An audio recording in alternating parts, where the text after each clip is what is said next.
জয়গুরু। আজকে আগস্ট মাসের 3 তারিখ 2025 সালে এই মুহূর্তে আমরা আছি গাজীপুর জেলার শ্রীপুর উপজেলার বর্মি যেটা গুছিঙ্গা ঘাট শীতলক্ষ নদীর পাড়ে দাঁড়িয়ে আছি। একটা বিষয় আমি বলতে চাচ্ছি, আল্লাহ রাব্বুল আলামিন মানুষকে যখন বেহেশতের ভিতরে প্রবেশ করাবেন তার আগে ঈমান পরীক্ষা করে নেবেন। সূরা আনকাবুতের 2 নম্বর আয়াতে বলছে, মানুষ কি এটা মনে করে যে ঈমান এনেছে বললেই ঈমান পরীক্ষা না করেই আল্লাহ ছেড়ে দেবে? কাজে ঈমান পরীক্ষা করার সময় এমন একটা কঠিন পরীক্ষা করা হবে যে পরীক্ষায় ইবলিস ধরা পড়বে। ইবলিসের জন্য যে ধরনের পরীক্ষা হবে সকল মানুষের জন্য একই পরীক্ষা হবে। ন্যায় বিচারের স্বার্থে ইবলিসের জন্য যে পরীক্ষা, সেই পরীক্ষা যদি সকলের জন্য না হয় তাহলে ইবলিসের পরে জুলুম করা হয়। আল্লাহ পাক তো কার উপরে জুলুম করে না, আল্লাহ জুলুমও করবে না, ন্যায় বিচারও ছাড়বে না, আবার ইবলিসকেও বেহেশত দিবে না। এজন্য ইবলিসের জন্য ঈমান পরীক্ষার জন্য যে পরীক্ষা সকলের জন্য একই পরীক্ষা। ইবলিসের জন্য কোন পরীক্ষা?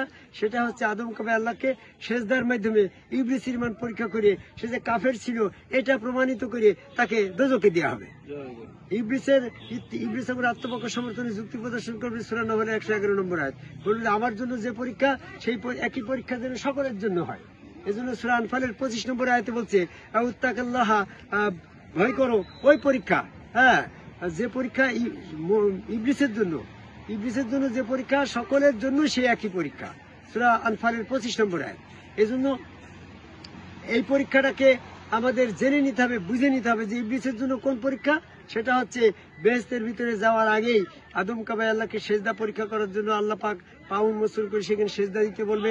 যারা সেখানে দুনিয়াতে যারা আদম কাবে আল্লাহকে সেজদা করে না, যেমন ইবলিস ওয়াসজুদুলে আদমের নিমিত্তে সেজদার এই আয়াতে অস্বীকার করছে, তারা এটা ওখানে যা করতে পারছে না। আমরা যখন এই সেজদার আয়াতগুলো তুলে ধরছি, সূরা বাকারা 34 নম্বর আয়াত ইবলিস এই সেজদা না করে কাফের হয়ে গেল। এরকম ভাবে সূরা আরাফের 11 নম্বর আয়াত, সূরা হিজরের 29 নম্বর আয়াত, সূরা সাদের 72 নম্বর আয়াত, কিংবা আরো আয়াত আছে, এগুলো যখন বলা হয়েছে বলছে এগুলো ফেরেশতাদের জন্য বলা হয়েছিল, ওগুলো মানুষের জন্য না।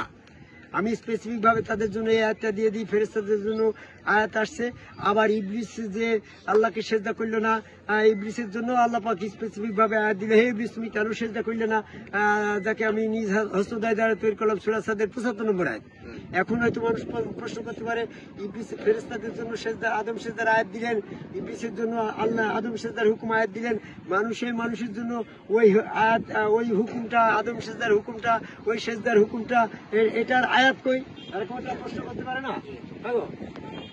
সেই আয়াতটাকে আমি দেখি যে আল্লাহ পাক যারা দুনিয়াতে আল্লাহর কাছে ইবলিস বলল যে সকলকে আমি এই আদম সেজদা সিরাতুল মুস্তাকিম থেকে মানুষকে পথভ্রষ্ট করে এই সেজদার ভিতরে আনতে দেব না, আর বাকি যারা সেজদা করবে তাদের কাছে আমার কোনো ক্ষমতা থাকবে না।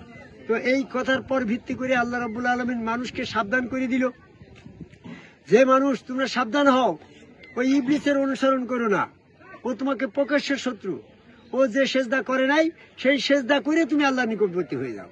সূরা আলাকের 19 নম্বরে, সূরা আলাকের 19 নম্বর আয়াতে যে সেজদার হুকুম হলো, এই সেজদার হুকুমটা তো শুধু ফেরেশতার নামে কেন উল্লেখ নেই, এখানে ওই ইবলিসের নাম উল্লেখ নেই। ইবলিসের নাম উল্লেখ আছে, ইবলিস যে সেজদা করে নাই, ইবলিসের সেজদার ব্যাপারে ইবলিসের অনুসরণ করো না। হে মানুষ, তোমরা সেজদা করো এবং আমার নিকটবর্তী হয়ে যাও।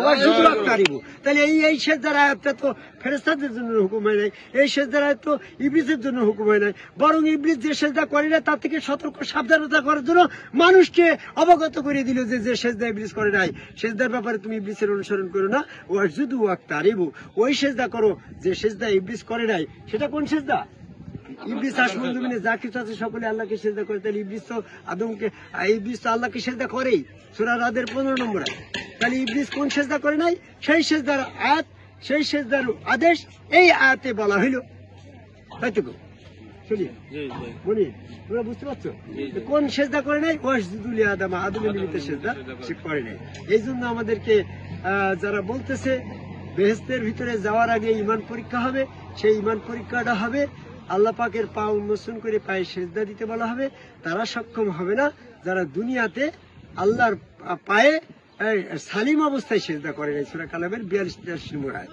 তো এই সেজদার নির্দেশ ফেরেশতাদের জন্য আসছে, এই সেজদার নির্দেশ জিনদের জন্য আসছে, এই সেজদার নির্দেশ ইবলিসের অনুসরণ থেকে বিরত থাকার জন্য যে সেজদা করা হয়েছে, সূরা আলাকের 19 নম্বর আয়াতে সেই সেজদাই এই আয়াতের ইঙ্গিত রয়েছে, এই সেজদার ইঙ্গিত রয়েছে সূরা আলাকের 19 নম্বর।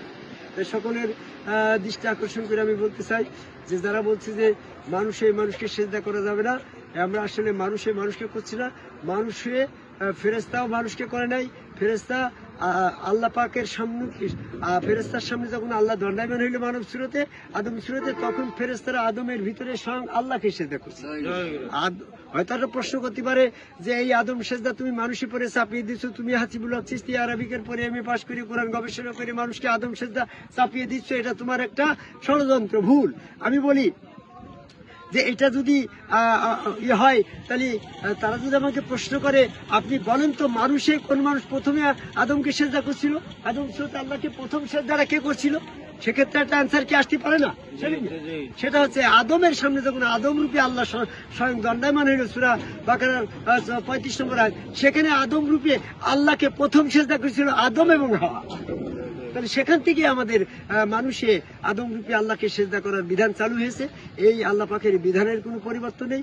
আদম যদি বেহেশতের ভিতরে আদম রূপী আল্লাহকে সেজদা করে যদি সে নবী হয়ে ওই সেজদা করে থাকে, নবীদের ভিতরে কোনো বৈষম্য নেই। তাই প্রত্যেক নবী আদম স্রোতে, মানব স্রোতে স্বরূপে আল্লাহকে সেজদা করি এই আদম সেজদার বিধানটা চালু রেখেছে। লা তাবদিলা সুন্নাতাল্লাহ, আল্লাহর বিধানে আল্লাহর নিয়মের কোনো পরিবর্তন নেই। সূরা বনী ইসরাঈল 77 নম্বর আয়াত, যে আদম যেমন আদম স্বরূপে সেজদা করছিল আল্লাহকে, মুসা যেমন মুসার স্বরূপে আল্লাহকে সেজদা করছিল, ইব্রাহিম আলাইহিস সালাম তার স্বরূপে, এরকম ভাবে নবী মুহাম্মদ সাল্লাল্লাহু আলাইহি ওয়াসাল্লামের সামনে যখন স্বরূপে আল্লাহ উদয় হইল, তখনও সেই নবী মুহাম্মদ সাল্লাল্লাহু আলাইহি ওয়াসাল্লাম মানব স্রোতে মানব স্রোতে অর্থাৎ নিজের স্বরূপে সেজদা দিয়েই কিন্তু আদম স্রোতের দলভুক্ত হয়েছে। আমার নবী সাহাবারা যখন জিবরাইল ফেরেশতা এসে যখন নবী মুহাম্মদ সাল্লাল্লাহু আলাইহি ওয়াসাল্লামকে সেজদা করে গেল, তখন সেই জিবরাইলের সাথে মাতানতকারীর সাথে মাতানত করে সকল সাহাবারাই নবী মুহাম্মদ সাল্লাল্লাহু আলাইহি ওয়াসাল্লামকে সেজদা দিয়েছিল। এই সেজদার অনুশীলনটাই হচ্ছে আমাদের প্রকৃত ইসলাম।